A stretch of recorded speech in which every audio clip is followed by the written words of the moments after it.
Hello friends, कैसे हैं आप सब। आई होप आप लोग सभी लोग बहुत अच्छे होंगे, बहुत अच्छे से अपनी पढ़ाई कर रहे होंगे। सो दोस्तों, आप लोग सभी लोग जानते हो सीटेट का ऑफिशियल नोटिफिकेशन आ गया है। 2026 में आप लोग का एग्ज़ाम है। तो आज मैं आपके लिए सीडीपी का 2025 में जुलाई में जो एग्ज़ाम हुआ था सीटेट का, उसका क्वेश्चन पेपर लेके आया हूँ। तो इसको आपको क्या करना है, इसको आपको मेरे साथ सॉल्व करना है इस क्वेश्चन पेपर को, और लास्ट मेरे को बताना है कि आपका कितना सही हुआ। ठीक है, तो चलिए इसको हम शुरू करते हैं। दोस्तों चलिए अब हम चलते हैं अपने पहले वाले क्वेश्चन में। तो पहला वाला क्वेश्चन है, निम्नलिखित में से कौन सा निरंतर और व्यापक मूल्यांकन का समर्थन करेगा। आपके ऑप्शन है सर्वश्रेष्ठ कार्य पोर्टफोलियो, दूसरा वृद्धि और अधिगम प्रगति पोर्टफोलियो, तीसरा मानकीकृत उपलब्धि परीक्षण, और चौथा है मानकीकृत बुद्धि परीक्षण। तो इसका सही आंसर आप लोग कमेंट कीजिए गाइस। तो इसका जो सही आंसर है वो है ऑप्शन नंबर 2, वृद्धि और अधिगम प्रगति का पोर्टफोलियो। इसका ये सही आंसर हो जाएगा। तो चलिए अब हम चलते हैं अपने दूसरे वाले क्वेश्चन में। तो दोस्तों दूसरा क्वेश्चन आपके सामने है। दूसरा क्वेश्चन है, शिक्षकों को बच्चों के साथ काम करते समय लगातार अपने स्वयं के दृष्टिकोण और पूर्वाग्रहों की जांच करनी चाहिए। ये अभिकथन है, इसका कारण दिया है समस्या समाधान की प्रक्रिया कार्यात्मक स्थिरता से बाधित है। यहाँ पे आपके विकल्प हैं ए और आर दोनों सही हैं, और ए आर की सही व्याख्या करता है। दूसरा है ए और आर दोनों सही हैं लेकिन ए की आर की व्याख्या नहीं करता। तीसरा है ए सही है लेकिन आर गलत है। चौथा है ए और आर दोनों गलत है। इसका सही आंसर हो जाएगा ऑप्शन नंबर 2। तो दोस्तों अब हम चलते हैं अपने तीसरे क्वेश्चन में। तीसरा क्वेश्चन है, गणित में अपने खराब अंक के बारे में बात करते हुए अभी कहता है मुझे अंकों की समझ नहीं। अभी अपने प्रदर्शन का कारण किसको ठहरा रहा है। पहला किस्मत, दूसरा कार्य कठिनाई, तीसरा कोशिश की कमी, और चौथा योग्यता का अभाव। तो इसका आंसर है, इसका सही आंसर क्या हो जाएगा, इसका आंसर सही हो जाएगा योग्यता का अभाव।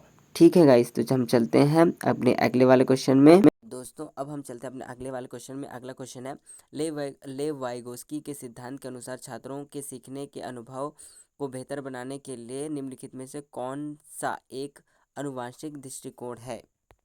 यहाँ पे आपके पहला ऑप्शन है छात्रों को ऐसा काम प्रदान करना जो उनकी समझ के वर्तमान स्तर से पूरी तरह से असंबंधित हो। दूसरा, छात्रों के वर्तमान स्तर पर आधारित उनको उचित समर्थन और मार्गदर्शन के साथ काम प्रदान करना।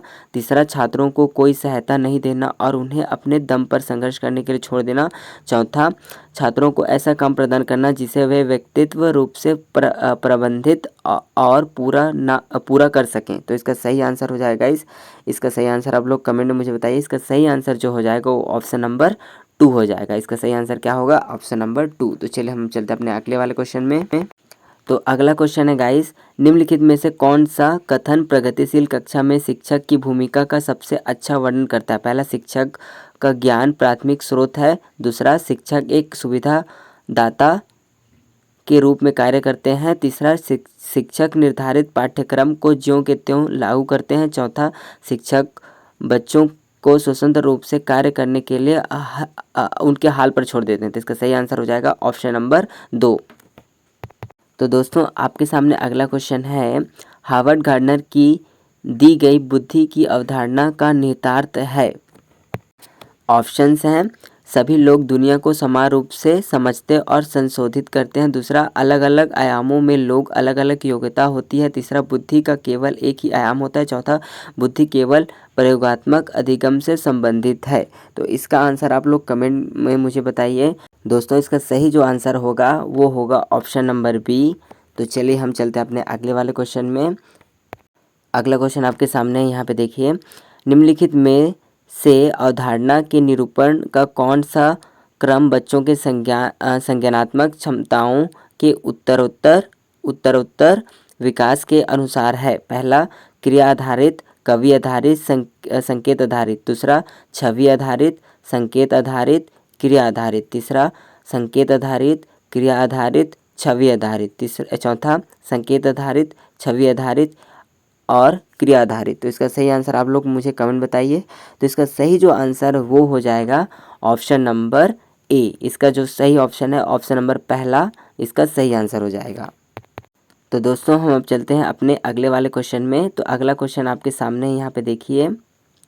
क्वेश्चन है, शिक्षकों को कक्षा में प्रभावी संज्ञान सुनिश्चित करने के लिए बच्चों को संज्ञान सहारा देना चाहिए। इसका कारण दिया है, संवेग व संज्ञान एक दूसरे से जटिल रूप से संबंधित हैं। तो ये आपके ऑप्शंस हैं, देखिए दोस्तों यहाँ पे आपके सामने ऑप्शंस हैं। ए और आर दोनों सही हैं और ए की आर सही व्याख्या करता है। दूसरा, ए और आर दोनों सही हैं लेकिन ए की आर सही व्याख्या नहीं करता। तीसरा, ए सही है लेकिन आर गलत है। चौथा, ए और आर दोनों गलत है। इसका सही आंसर आप लोग मुझे कमेंट में बताइए। तो इसका सही जो आंसर है वो हो जाएगा ऑप्शन नंबर ए। जो इसका ऑप्शन नंबर ए है वो इसका सही आंसर हो जाएगा। तो दोस्तों अब हम चलते हैं अपने अगले क्वेश्चन में। अगला क्वेश्चन आपके सामने है, विकास के संदर्भ में निम्नलिखित में से कौन सा कथन सही है। आपके ऑप्शन है, विकास एक असत प्रक्रिया है। दूसरा, विकास चक्रीय तरीके से होता है, रैखिक नहीं। तीसरा, विकास विशिष्ट से सामान्य की ओर होता है। और चौथा, विकास के विभिन्न पहलू एक दूसरे से स्वतंत्र होते हैं। तो दोस्तों आप इसका सही जो आंसर हो जाएगा ऑप्शन नंबर बी हो जाएगा। तो चलिए हम चलते हैं अपने अगले वाले क्वेश्चन में। तो अगला क्वेश्चन आपके सामने है, लेव वाइगोस्की के अनुसार बच्चे अपने स्वयं के व्यवहार को किस प्रकार नियमित करते हैं। पहला, अनुकूलन की प्रक्रिया द्वारा। दूसरा, आत्मवक के प्रयोग द्वारा। तीसरा, संतुलीकरण की प्रक्रिया द्वारा। और चौथा है, खुद को पुनर्बलन के उपयोग द्वारा। इसका सही आंसर आप लोग मुझे कमेंट बताइए। तो इसका सही जो आंसर वो हो जाएगा ऑप्शन नंबर बी। तो इसका ऑप्शन नंबर 2 सही हो जाएगा। तो दोस्तों हम चलते हैं अपने अगले वाले क्वेश्चन में। अगला क्वेश्चन है, कक्षा 5वीं के बच्चों को तैरने और डूबने की अवधारणा को पढ़ाने के लिए संरचनावादी में दृढ़ विश्वास रखने वाले शिक्षक द्वारा कौन सा शैक्षणिक दृष्टिकोण अपनाया जाएगा। पहला, व्याख्यान विधि। दूसरा, वीडियो दिखाना। तीसरा, पावर पॉइंट प्रस्तुति दिखाना। चौथा, निर्देशित खोज। तो इसका सही आंसर क्या हो जाएगा आप लोग कमेंट में मुझे बताइए। तो इसका सही जो आंसर हो जाएगा वो हो जाएगा निर्देशित खोज। मतलब इसका जो सही आंसर है वो है ऑप्शन नंबर 4 इसका सही हो जाएगा। तो चलिए दोस्तों हम अब चलते हैं अपने अगले वाले क्वेश्चन में। अगला क्वेश्चन आपके सामने ये रहा, देखिए क्वेश्चन है, निम्नलिखित में से कौन सा सार्थक सीखने के लिए एक प्रभावी स्मृति तकनीक नहीं है। देखिए गाइस इसमें एक ऑप्शन है नहीं है, इसको ध्यान में रख के इसका आंसर दीजिएगा। पहला आपके सामने है रटने व दोहराव। दूसरा है स्मृति सहायक विधियाँ।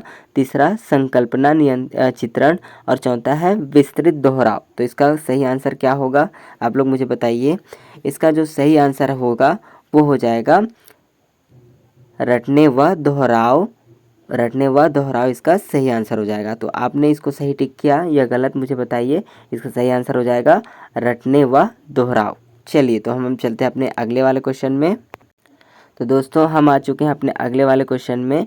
अगला क्वेश्चन में, निम्नलिखित में से कौन सा एक अच्छी तरह से तैयार किए गए आलोचनात्मक सोच वाले प्रश्नों की विशेषता नहीं है। इसमें भी देखिए नहीं है दिखा है, तो इसको ध्यान में रख के इसका आंसर दीजिएगा। पहला ऑप्शन है, यह खुला प्रश्न है और कई उत्तरों को प्रस्तुत करने की अनुमति देता है। दूसरा, यह मुख्य रूप से तथ्यात्मक जानकारी पर आधारित है। तीसरा, इसमें सूचना के विश्लेषण और मूल्यांकन की आवश्यकता होती है। चौथा, यह उच्च स्तरीय सोच और समस्या समाधान कौशल को बढ़ावा देता है। तो इसका सही आंसर हो जाएगा ऑप्शन नंबर 2 हो जाएगा। तो चलिए हम चलते हैं अपने अगले क्वेश्चन में।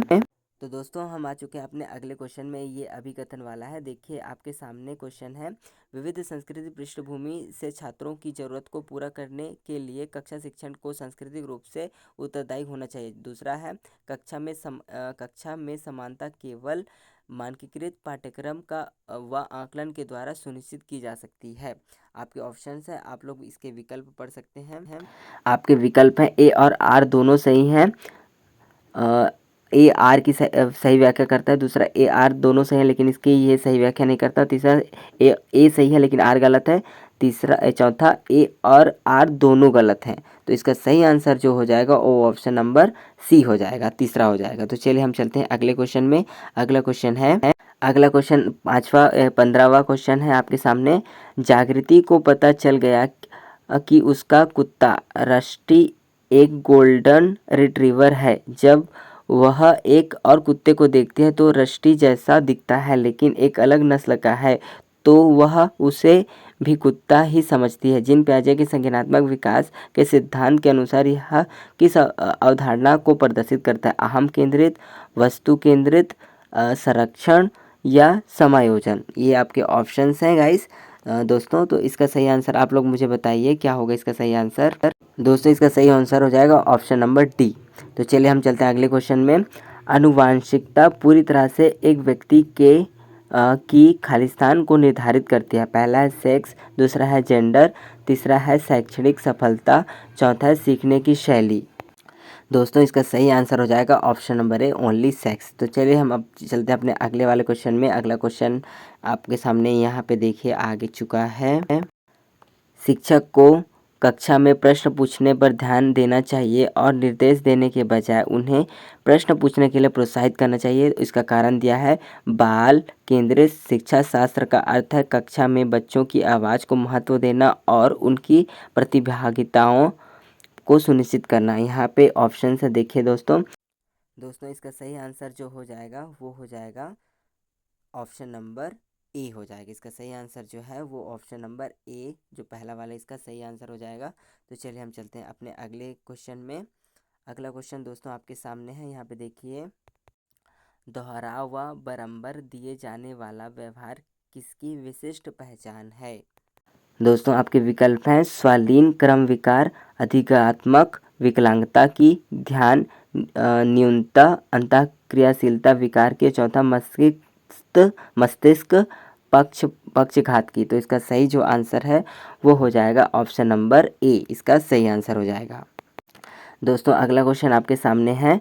विद्यार्थी अधिगम प्रक्रिया में व्यस्त और सक्रिय रूप से शामिल महसूस करते हैं जब कब? इसका आंसर हमको बताना है।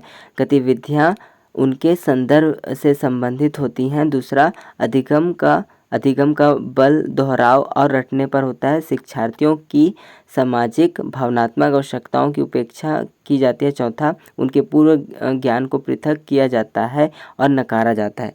इसका सही आंसर क्या हो जाएगा आप लोग मुझे कमेंट बताइए। तो इसका सही जो आंसर है वो हो जाएगा ऑप्शन नंबर ए, इसका जो पहला वाला ऑप्शन था वो इसका सही आंसर हो जाएगा। दोस्तों अगला क्वेश्चन आपके सामने यहाँ पे देखिए। आमतौर पर सीखने की अक्षमता कठिनाई वाले बच्चों में आपके ऑप्शंस हैं।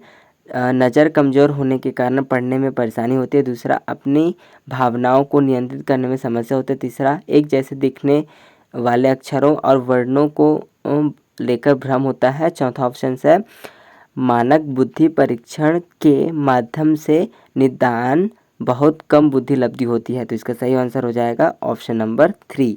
तो चलिए हम चलते हैं अगले क्वेश्चन में। दोस्तों अगला क्वेश्चन आपके सामने यहाँ पे देखिए। ऐसे बच्चे जिन्होंने बहुत कम उम्र में गंभीर मानव सामाजिक अभाव का अनुभव किया है, आमतौर पर उनके विकास में देरी या बाधा उत्पन्न होती है और पुनर्वास के बावजूद विकास के कुछ क्षेत्रों में सुधार अधीनस्थ होने की संभावना है। यह अवधि जिसमें विकास पर्यावरणीय समर्थन से महत्वपूर्ण रूप से प्रभावित होता है खालिस्तान कहलाती है। निगमनात्मक अवधि, सहज काल, मूल काल या संवेदन अवधि? तो इसका सही जो उत्तर हो जाएगा, सही जो आंसर हो जाएगा वो है option number D. Option number D है संवेदनशील अवधि, इसका ये सही आंसर हो जाएगा। तो दोस्तों हम चलते हैं अगले क्वेश्चन में। अगला क्वेश्चन देखिए आपके सामने है। विभिन्न जेंडर के व्यवहार के बारे में पूर्वकल्पित सामान्यीकरण क्या कहलाते हैं? जेंडर रूढ़िवादिता, जेंडर भेदभाव, जेंडर पहचान, जेंडर प्रारूप? तो इसका जो सही उत्तर है वो है पहला ऑप्शन नंबर ए, जेंडर रूढ़िवादिता, इसका सही उत्तर हो जाएगा। दोस्तों अगला क्वेश्चन आपके सामने। एक संवेशी कक्षा में पहला ऑप्शन है विशेष बच्चे हमेशा अपने पाठ्यचर्या पर काम करते हैं। दूसरा, सभी बच्चे की कक्षा की गतिविधियां तक पहुंच है और वे कक्षा की प्रक्रिया में शामिल होते हैं। तीसरा, विशेष बच्चों की ज़रूरतमंद और आश्रित के रूप में देखा जाता है। चौथा, सभी बच्चे समान पाठ्यक्रम का पालन करते हैं और सभी विद्यार्थियों के समान शिक्षण शास्त्र अपनाया जाता है। इसका सही जो आंसर हो जाएगा वो हो जाएगा ऑप्शन नंबर 2, इसका सही आंसर हो जाएगा। तो चलिए हम चलते हैं अपने अगले वाले क्वेश्चन में। तो दोस्तों यहाँ पे देखिए अगला जो क्वेश्चन आपके सामने है वो है आलोचनात्मक सोच वाले प्रश्न पूछने का प्राथमिक उद्देश्य क्या है? पहला, छात्रों को प्रक्रियात्मक ज्ञान विकसित करने में सक्षम बनाना। दूसरा, छात्रों के ज्ञान और समझ कौशल का आकलन करने के लिए उच्च स्तरीय सोच और समस्या समाधान कौशल को बढ़ावा देना। चौथा, छात्रों को जानकारी याद रखने के लिए प्रोत्साहित करना। तो इसका जो सही उत्तर है आप लोग क्या है मुझे बताइए। तो इसका सही जो उत्तर है दोस्तों वो हो जाएगा ऑप्शन नंबर तीसरा, उच्च स्तरीय सोच और समस्या समाधान कौशल को बढ़ावा देना। तो चलिए हम चलते हैं अपने नेक्स्ट क्वेश्चन में। 25 नंबर का क्वेश्चन, सामाजिक रचनावादियों के अनुसार अधिगम की प्रक्रिया के बारे में निम्नलिखित में से कौन सा कथन सही है? पहला, अधिगम एक व्यक्तिवादी प्रक्रिया है जो अलगाव में होता है। दूसरा, अधिगम केवल कक्षा और अनौपचारिक शैक्षिक विन्यास से होता है। तीसरा, अधिगम एक निष्क्रिय प्रक्रिया है जो केवल अवलोकन के माध्यम से होता है। चौथा, अधिगम अर्थ निर्माण की एक सामाजिक प्रक्रिया है। तो इसका सही आंसर क्या हो जाएगा? इसका जो सही आंसर है वो हो जाएगा option number D, option number चौथा इसका सही उत्तर हो जाएगा। तो दोस्तों हम चलते हैं अपने अगले क्वेश्चन में। अगला क्वेश्चन देखिए आपके सामने है, अभिकथन है, जबकि कुछ बच्चे 12 महीने की उम्र में बड़बड़ाना और 2 शब्द का वाक्य बोलना शुरू कर देते हैं, अन्य 20 महीनों की उम्र तक ऐसा नहीं करते हैं। कारण दिया है, विकासात्मक प्रतिमान केवल सांकेतिक हैं और व्यक्तिगत बच्चों का विकास काफ़ी भिन्न हो सकता है।